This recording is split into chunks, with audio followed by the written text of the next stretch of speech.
Welcome to the Newcastle County Executive Matt Meyer's first scholarship program. You are part of the first scholarship program. Congratulations.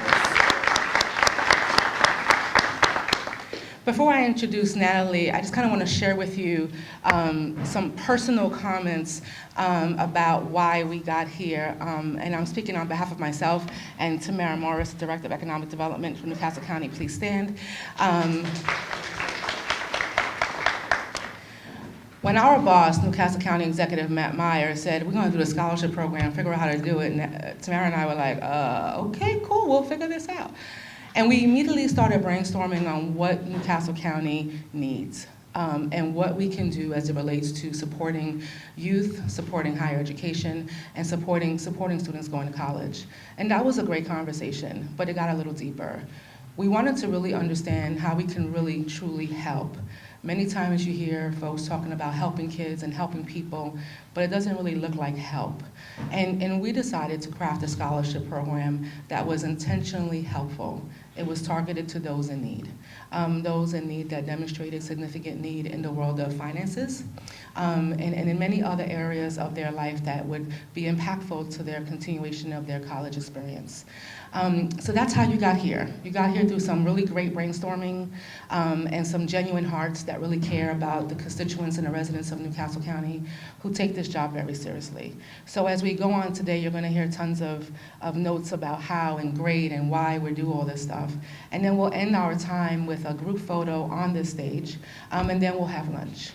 Does anybody have any questions? I had some folks standing around asking questions. Everybody feels good? You feel good? The awardees will come up. You will come up this way down the main aisle, around. You will grab your certificate, and you will come up stage for your photo op. Okay? Welcome. At this time, I would like to introduce Natalie Torres Washington, our chair of our scholarship committee.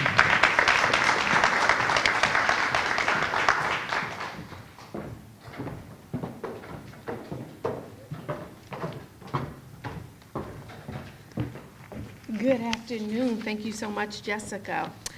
So my name is Natalie Torres Washington, and I am a county constituent. I'm also a 20-year higher education professional, and I was the lucky gal who had the honor of serving as the scholarship committee chair. I want us for a moment to imagine visiting a college campus and falling in love with all its glory and the potential of making it your alma mater. A place where memories will be created, new friendships will be formed, and all in all, life-changing experiences are in the future. And gradually, very slowly realizing that there's a price tag attached to this possibility. And this price tag housed in a painful tone that can sometimes say, you can't come here. Now, in a perfect world, every high school graduate will have an opportunity to go to college. But our world isn't perfect. And with the rising cost of tuition, books, transportation, and housing, for some, achieving a piece of the American dream called a college education can seem impossible. But there is hope, because scholarships can change that. Serving on this committee was an exceptional experience. We had nearly 200 applicants representing the high school graduating class of 2019, traditional and non-traditional undergraduates, and extraordinary students who were not born in the United States. The committee was committed to reviewing each application one by one and was evaluated in the following areas. 1, grid, then essay questions, and an interview. Additionally, all recipients reside in Newcastle County, which includes the city of Wilmington, and had demonstrated financial need in pursuing or currently enrolled in a post-secondary undergraduate degree program from an accredited institution. We met applicants with family, social, or economic circumstances hindering their ability to access secondary education. And what we heard was not fictional stories, but very real, heartbreaking scenarios. But we also saw enough hope and a striking degree of stick-to-itness, of resilience, that left the committee feeling desperate to support these applicants beyond today. I want to acknowledge and thank the committee We have Tatiana Palatko from Teen Sharp. And Julie Bieber from Reach Riverside. Yes. Thank you both for inserting and availing your time and effort in serving these committees. And they did this on the evenings, we did this on the weekends, we even inserted it into our family time. And finally, I'd like to thank the Newcastle County Administration, and more specifically, our County Executive Matt Meyer. I remember sitting in our first meeting with you. We felt your heartbeat.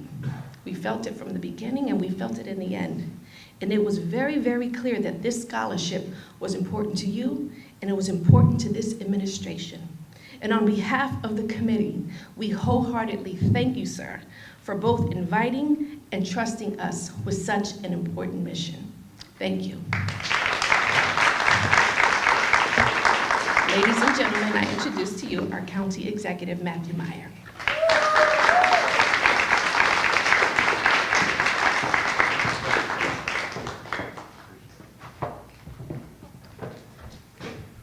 Good morning. Good morning. Good morning. You guys excited? Good morning. Good morning. Raise your hand if this is your first time ever in the Route 9 Library and Innovation Center. First time. Wow. Why don't I start by talking a little bit about this facility right here, because it's kind of a magical story and magical journey. So I'm the county executive. I ran for office for the first time in my life, second time in my life 3 years ago. The first time before that was 11th grade student council. When I ran for student council, people said I had no shot. Nobody knew who I was, and I won. And same thing happened 3 years ago. So one thing we do in Newcastle County government is we manage the largest library system in the state, 15 libraries across Newcastle County. 6 years ago, where you were sitting right now, actually 5 years ago, was a field. There was nothing here. It was a vacant lot.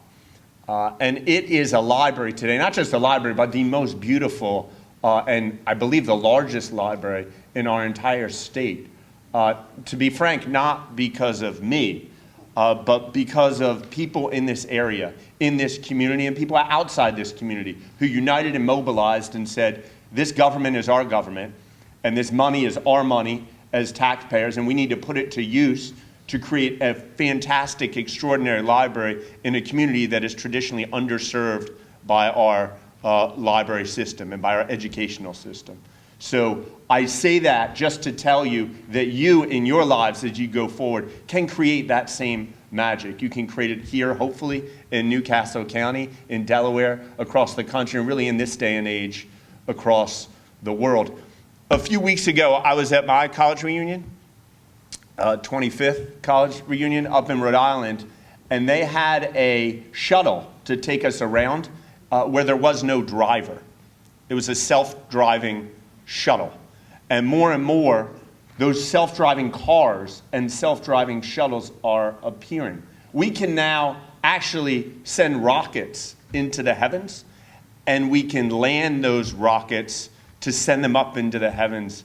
Again, they don't explode anymore when they come down. We are doing extraordinary things as Americans, as human beings, as Delawareans, but yet for some reason there are some basic problems that we're still not able to solve or maybe not willing to solve. I think we in government, as government leaders, part of my job every day is to make sure our library system is running, make sure the floors are clean, make sure it's not too hot, not too cold, make sure people are returning their books, make sure your sewer system is working, our police department's functioning, our paramedics, and the like. But it's also our job to look across our community and see where there are gaps, where there's inequities, unfairnesses, and seeing what we can do to fix that. And I've empowered my team, great leaders like Tamara and Jessica and Andre Allmans, my chief of staff, who's always working behind the scenes, to help to identify some of those inequities and see what we can all do together to address them. So we've done some pretty extraordinary things. We're working with early childhood programs to make sure that kids who traditionally aren't coming into the libraries are coming into the libraries. There's a huge gap. There's a huge gap in our society that we don't talk about much that's called the million-word gap. If a kid at 5 years old has 1 million words or more in their vocabulary, the trajectory for their life is dramatically different from those infants, those young children who do not have a million words. We're also looking at things like summer learning loss. Kids often, and I know this is someone who taught before I ran for office, and some of you guys here might know this. At the end of the summer, you come back to school, and it takes till October, November for you to start learning what were you doing in April and May, the school year before. So we're attacking summer learning loss through our library system. We had 8,302 kids participate in a summer reading program last summer where they read for 133,014 hours. They read books through the summer. 8,302 kids right here in Newcastle County. We're also working through our summer youth employment program. We have our largest summer youth employment program ever, over 200 young people, 14 to 20 this summer, and 25 of them are doing something that's never been done before. They're actually creating a tech startup. They're creating a tech services company. So we're doing whatever we can to address those inequities that we see across society. And if you see inequities, and if you see some way we can fix it, we want to know. And we can't make any promises, but we'll do everything we can to put your taxpayer money to use to address those inequities. So when we looked at our budget, there's $50,000 that we kind of use for when you run a police force and library system, a park system, you have money that just sort of is used for stuff where it's just sort of around the office stuff, some political stuff. And I said, let's take this money and let's find a way to address what I see as one of the biggest problems. And that is how kids like yourself can pay for college. I think it's despicable that in 2019, there are so many young people so interested in advancing their educational futures, and they're not able to do it because they don't have money. In a world where we're sending rockets to the sky and back down again, in a world where we have self-driving vehicles, in a world where within a few years we can put up a beautiful facility like this, there's no reason why every one of us who wants to advance our education do not have that opportunity. So if I had the power within me, I'd make sure everyone had resources and all the resources that they need. Unfortunately, we don't have that. We took what we could, and I didn't want us making any choices. I knew politically it would be really unpopular to say no to most of the people who applied. So I empowered my team, Jessica, Tamara. I said, how do we find the best and the brightest from across our county who can help us to identify these students, who can help us to make an effective application? And everyone in this county owes a tremendous debt of gratitude to Natalie, Tatiana, and Julie. Can we give them another round of applause?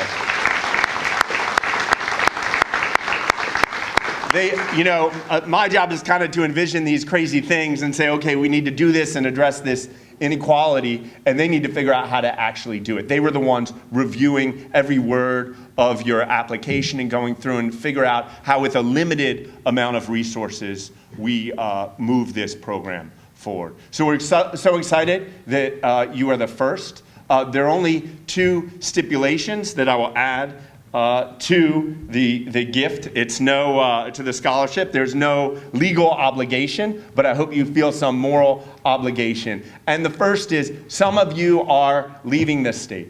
And if you're not, or almost all of you are leaving the county, some of you are leaving the state. And whether you're leaving the state or not, I hope at some point in your future you will come back here. Not necessarily come back here to live, hopefully come back here to live, but if not come back here to live, come back here to contribute a little something back to this county, because we need it. We need your assistance, we need your help, we need your community fellowship.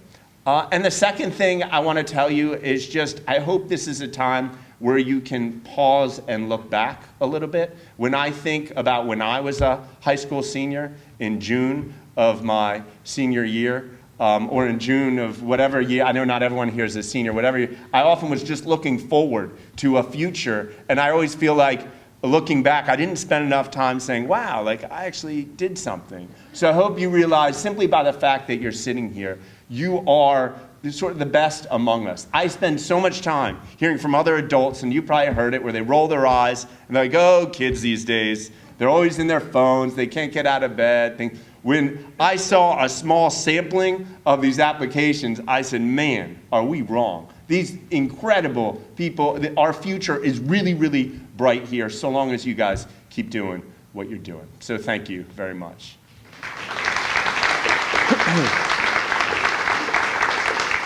You know, one thing about Delaware is you have some extraordinary people living amongst us, our neighbors, our friends sometimes, and we don't step back and realize how extraordinary they actually are. We have here today Dorrell Green, who was recently named the superintendent of Red Clay School District. Red Clay educates over 17,000 students each year. It is the largest school district in our state.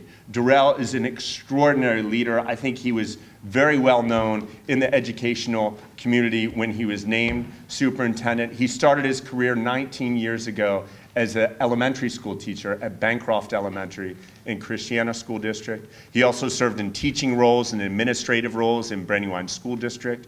He led the Office of Innovation and Policy for the city of Wilmington, really looking at how do we take every child in Wilmington and make sure they have the greatest opportunity for an equal educational opportunity. It's really my honor to introduce Dorrell Green.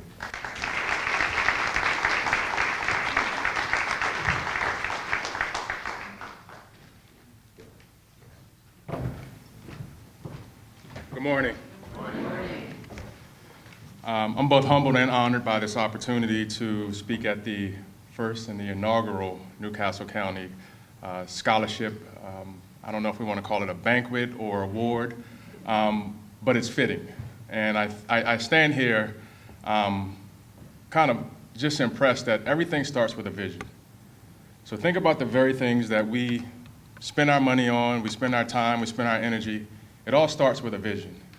And thank you to Tamara and Jessica, but more importantly, our county executive, who continually stands as a visionary, someone who is forward-thinking, to think about looking at a budget, analyzing a budget, and seeing $50,000 and seeing what can we do differently than folks in the past have done, and realizing that the old adage, you reap what you sow. So he's reaping and investing in you $50,000 with the hope that whatever small percentage of that $50,000 that you receive will sow so many other things as you go throughout your college career, and more importantly, look to give back. A little bit about me. I grew up actually in Maryland. I'm not from Delaware.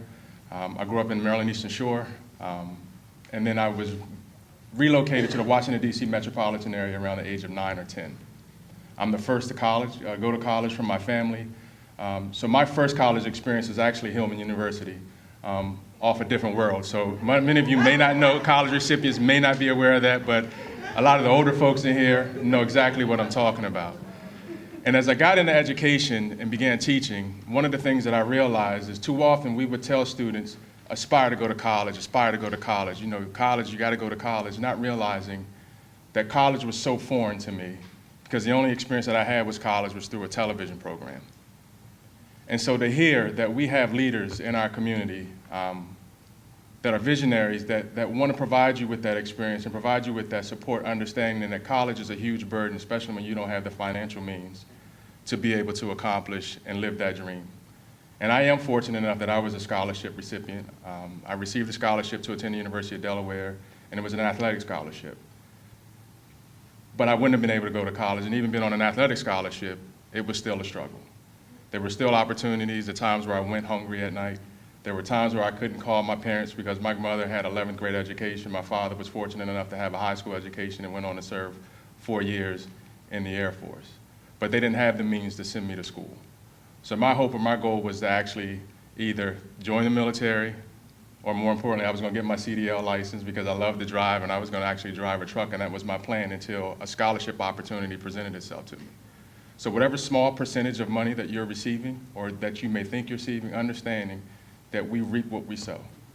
So this man's vision, along with Tamara and Jessica, who made that vision and put that vision in action, and then the selection committee, who went through 200 applicants and applications to see your grit, to see what you're committed to. And so there's importance in terms of how government supports education. I think too often, especially in this time and space, we see government as politics. And this is a clear indication that government is just not about politics. It's about policy, but more importantly, it's about supporting. It's about nurturing. Coretta Scott King said, "The greatness of a community is most accurately measured by the compassionate actions of its members." I repeat that. The greatness of a community is most accurately measured by the compassionate actions of its members. So think about the compassion in really analyzing a budget and thinking of all the things that the county could want and or need that $50,000 could have gone to. And how many people are going to scrutinize and say, well, I didn't get my share of it countywide, and they chose to invest in you. So that's government in action. That's government working on behalf of its people. That's government supporting not only the future, but the present. Because too often, I think as students, we say, we look into the future. You're the future. No, you're the now. And accept and embrace the fact that you're now.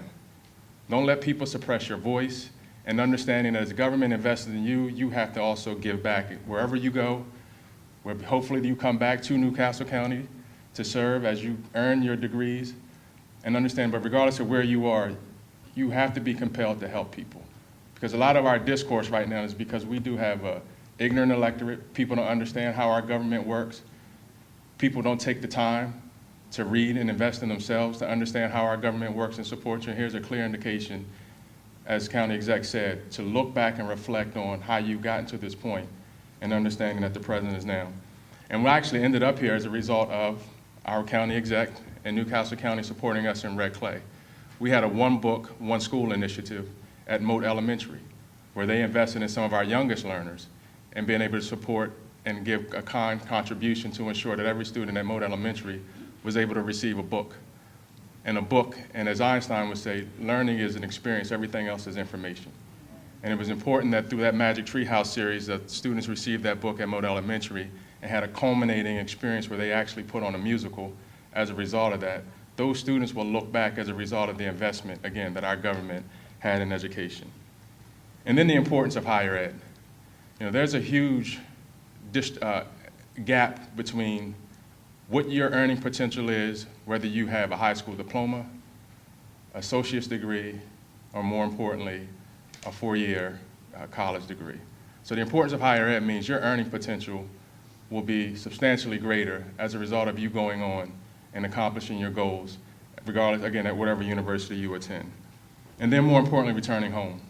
You know, again, the goal is, because many of you are going on to different places in other states, would be to come back to give, just as our county executive said. He started out in education, and he chose to run in politics because I think too often when we assume positions of leaderships, it's out of action. And I know I can speak to that. I was a fifth grade, sixth grade teacher at Bancroft Elementary. I started late in the school year, and it was interesting that my colleagues divided up their classes and gave me all the students that they didn't want. And literally, by the third week, we were marching to the beat of a different drum. But I had a vision at that point to say that no child should be put in any position to be given away. And if there's anything that I can do, I don't want to just say I want to help one, and if I help one, that matters. I want to help as many children as I can. And I planted that seed and that vision in my mind that I wanted to help as many children as I can. So I left Bancroft. I was accessed. It was called reduction in force. I was let go. So that following summer, I didn't know where I was going to land. And I was hired back at Stubbs Elementary as a fourth grade teacher, 41 students, 17 students with disabilities. And I was wondering, why am I in education? Because this system 20 years ago was broken, and most often people say it's broken now. But we need quality individuals such as you, and hopefully you're taking a path in education, and if so, feel free to come back because you will have a job in Red Clay.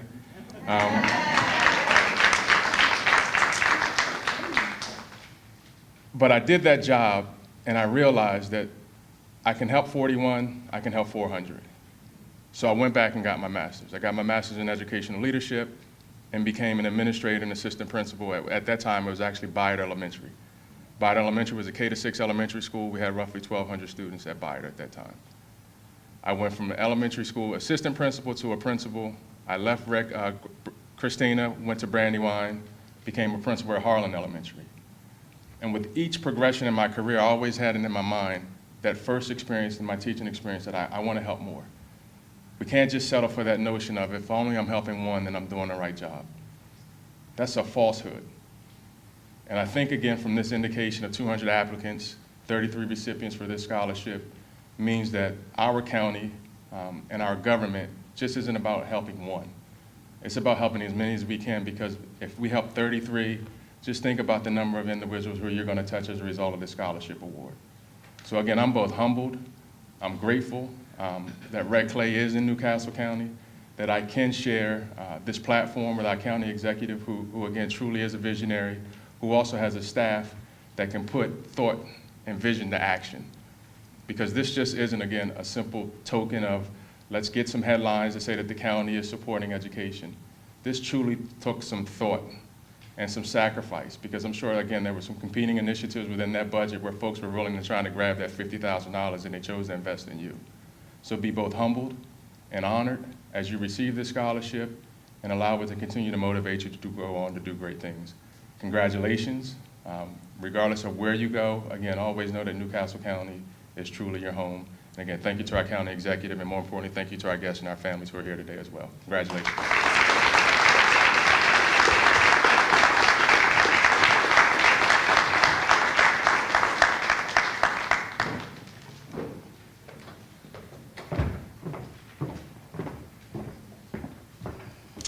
This is the time we're all here for. At this time, I would like to call Tatiana over to the stage. And I would ask Natalie Washington to be part of the presentation of awards, Superintendent Green, and County Executive Meyer.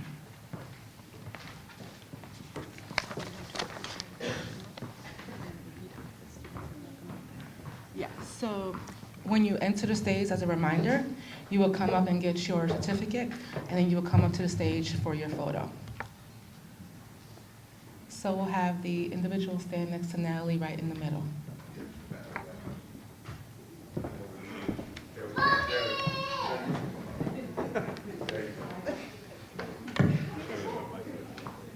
Fabulous. All right, so let's announce and present our wonderful scholarship recipients. Jonathan Aguilar. Jonathan is a student at Carleton College in Minnesota.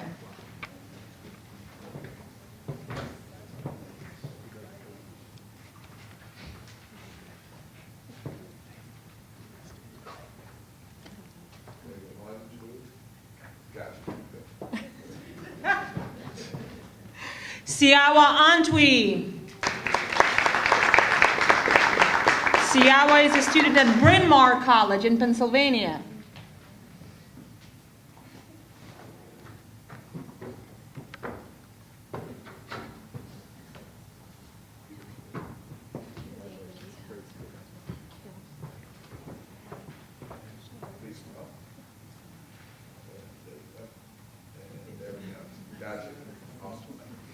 Juan Banda.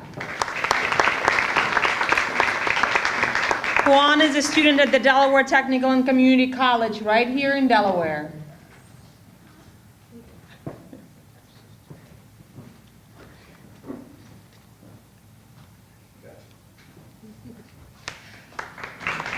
Adia Bracey.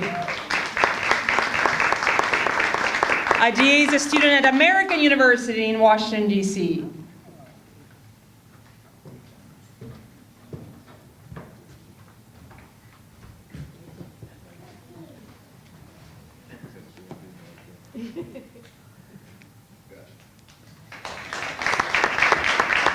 Zion Buchanan. Zion is a student at University of Delaware.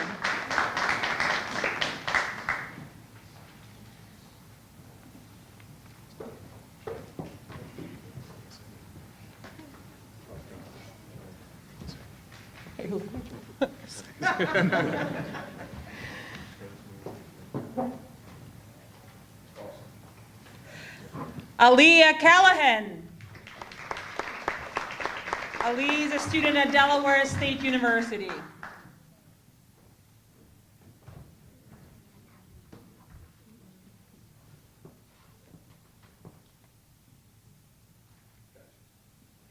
Leah Corcoran. Leah is a student at Wilmington University.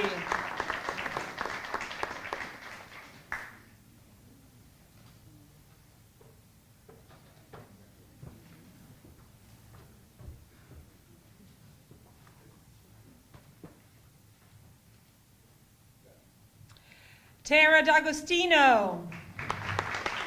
Terry is a student at Delaware Technical Community College.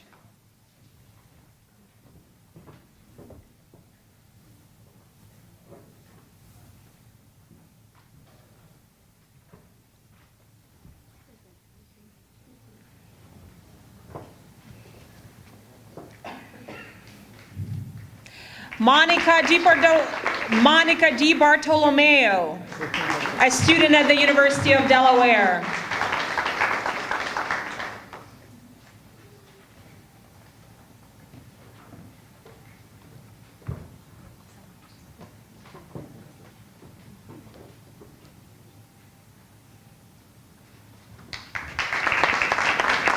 Carrie Edwards, a student at the University of Delaware.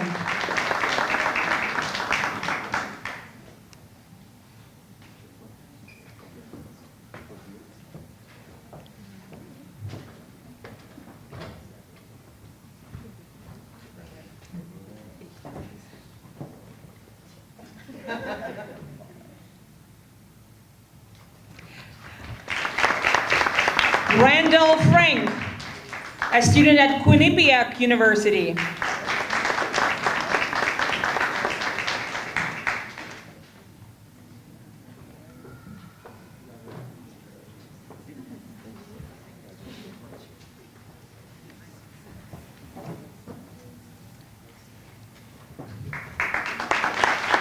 Naira Gonzalez, a student at the University of Delaware.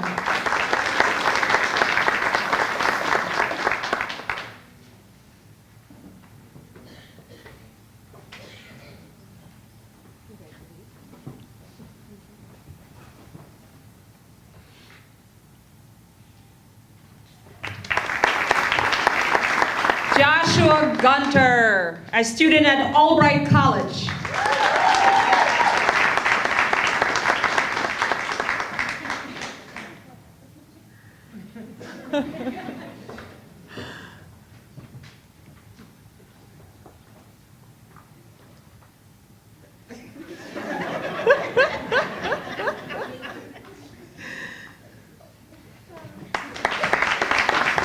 Lauren Hines, a student at Johnson C. Smith University.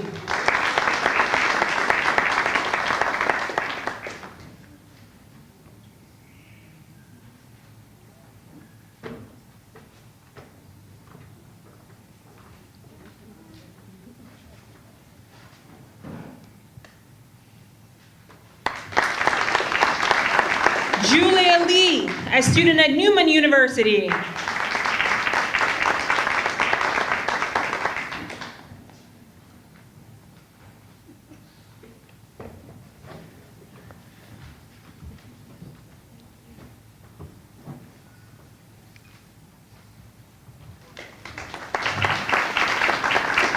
Shazib Masood, a student at the University of Delaware.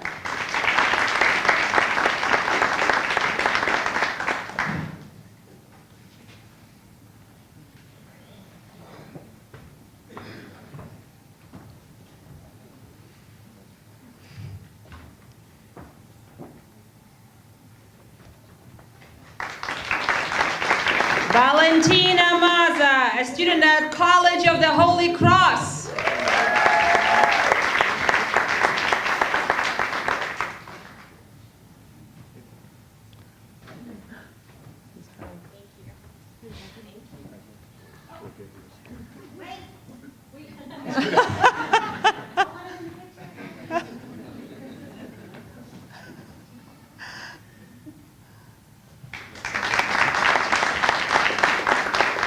Ryan McGuire, a student at Wesley College.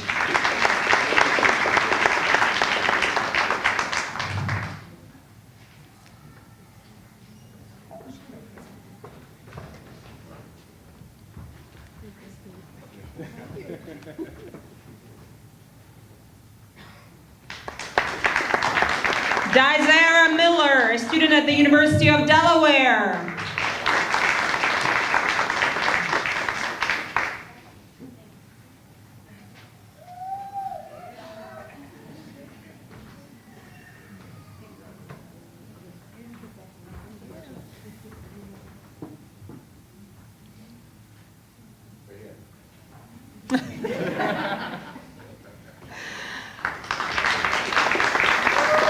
Alondra Posada Castañeda, student at the University of Delaware.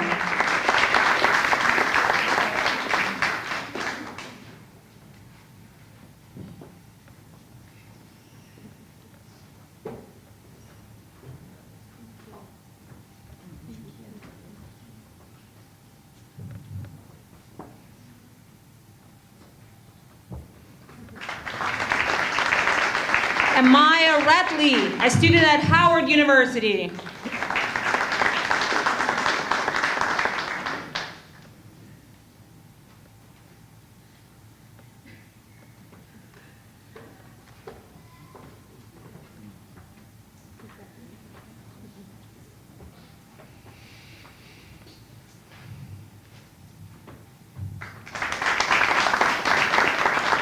Zyla Russell, a student at King's College.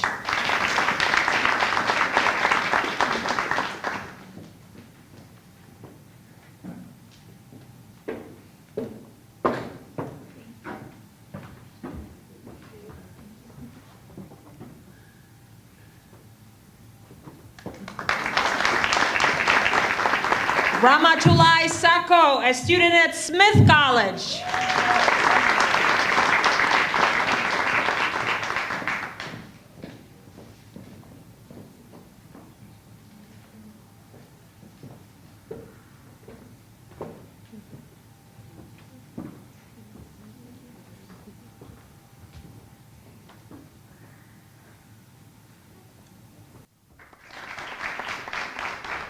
Tosin Seydu, a student at the University of Delaware.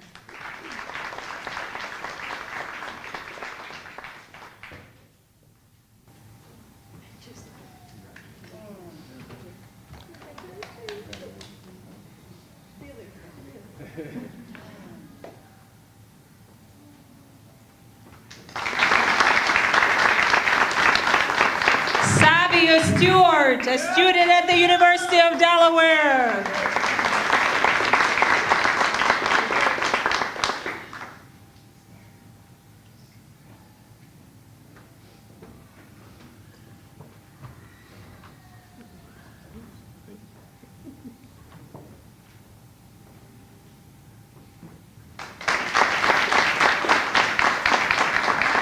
Jada Thomas, a student at Allegheny College.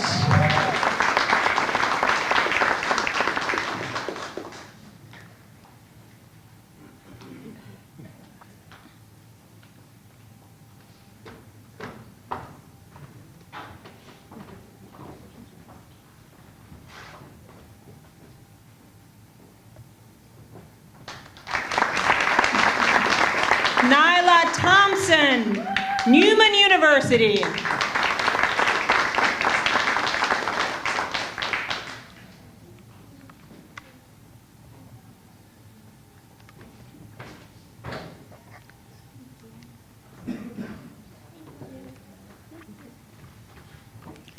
The following three students who I call, I ask you to come up on stage and not leave. Temilade Ogunfadebo.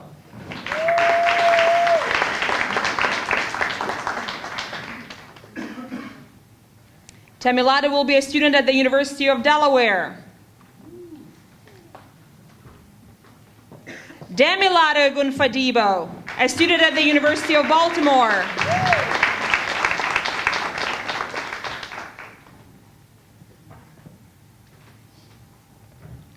Tatiana Romero, a student at the University of Delaware.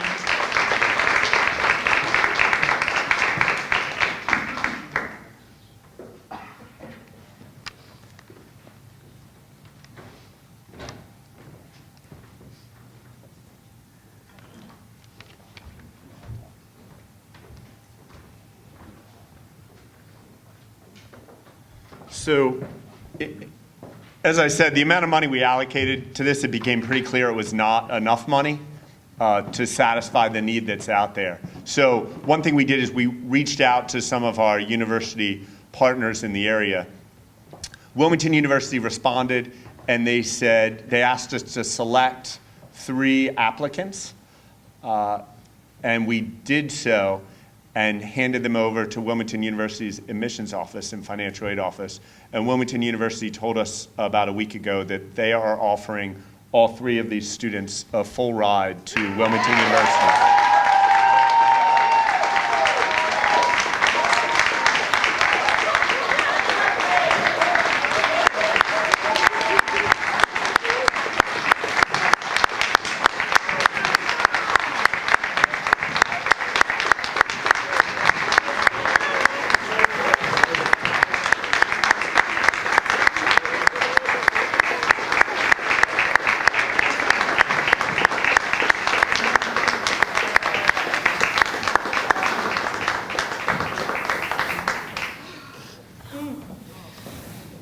So Dr. Harmon could not make it today, the president of Wilmington University, but she is sort of the spirit and the budgetary genius behind this. So give Dr. Harmon and Wilmington University a big round of applause.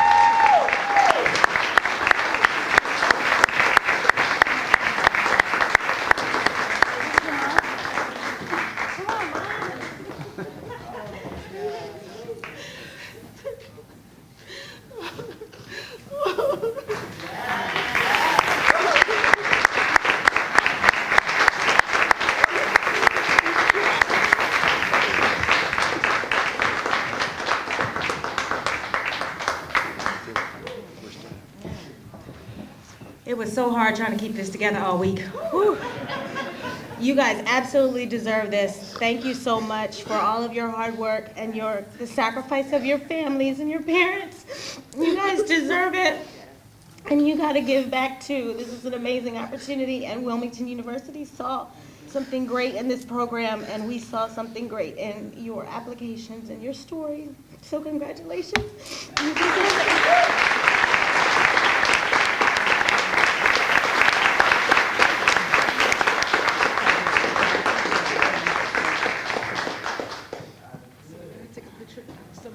I know. I know.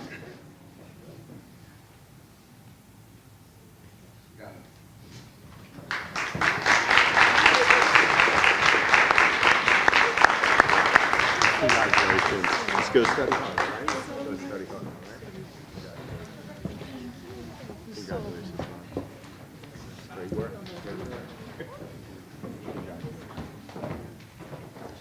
Can we give Tamara and Jessica one more round of applause?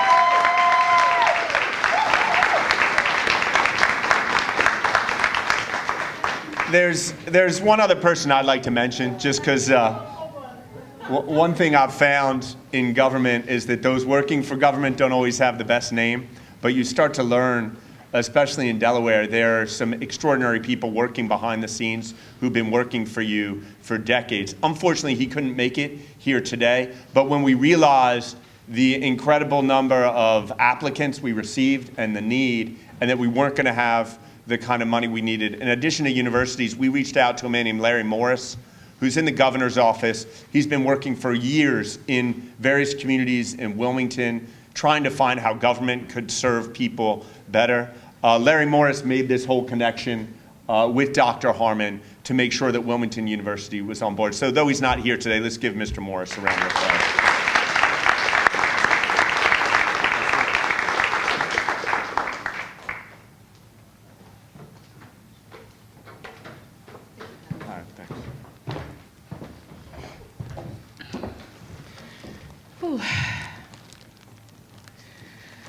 So you've heard how much investment was made into this process and into all of you.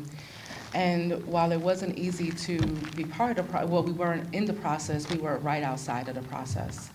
And one of the things that Tamara and I have really, really understood and we watched tirelessly was the work of our committee. They worked over and beyond their time of duty, what we asked them to do.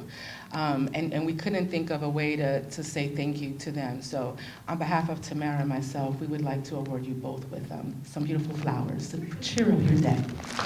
Tatiana, Natalie, please.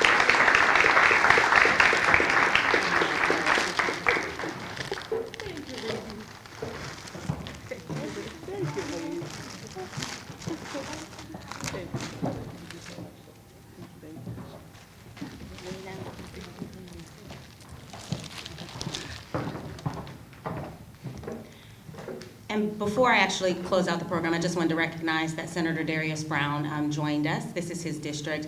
I want to say a special thank you to you. You've been extremely supportive on all of our initiatives, especially education related. So thank you very much. Welcome. Thank you. So I have another bouquet of flowers, and she didn't know I was going to do this, but I think it's very important to recognize my partner in crime.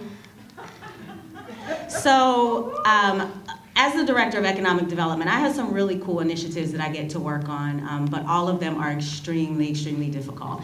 And some of the really, really intricate projects, I pull in my partner, and she is an unbelievable support to me. Anything that I need help with, anything that I ask her to do, she does effortlessly and without question. And I just want to recognize my soul sister, my friend, Jessica Gibson. Thank you.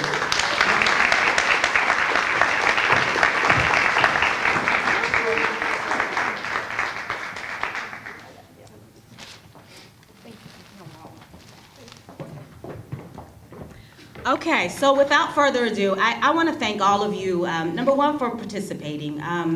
This is huge, and we couldn't have had this if none of y'all were interested. So thank you very much for going through this process. Thank you very much for working hard. You know, I've seen some of the curriculums in today's education system, and I don't necessarily know that I'd be able to do some of this stuff. So you guys work extremely hard, and you deserve all that's coming for you. And the speakers that spoke before talked about the connection and giving back and the cycle of life, and that's how energy works. We reach out to you, and in turn, you reach back and help someone else. So hopefully this is just one small piece to help support your goals. You are welcome to call us and reach out to us should you need anything in your journey. We look forward to assisting you in supporting your goals. Thank you, family, for supporting them. We know that it takes a village and sometimes even more to get these young people to where they need to go. So we're going to take a group picture with all of the students, and then we're going to have lunch. All right, thank you.